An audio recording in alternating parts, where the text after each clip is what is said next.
Aqui, tô com um espeto na mão. Agora, olha, eu vou assar milho, olha. Vou enfiar no espeto. Olha. Vou assar milho ali na fogueira. Na fogueira. Vou descer aqui. E, no espeto, milho no espeto.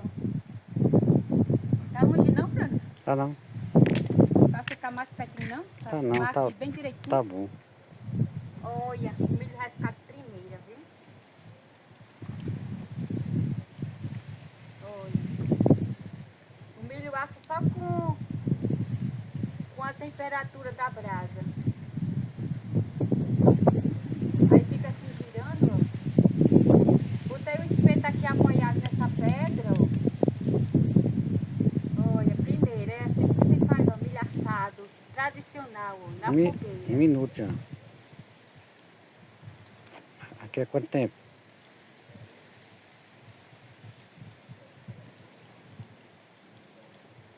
Já?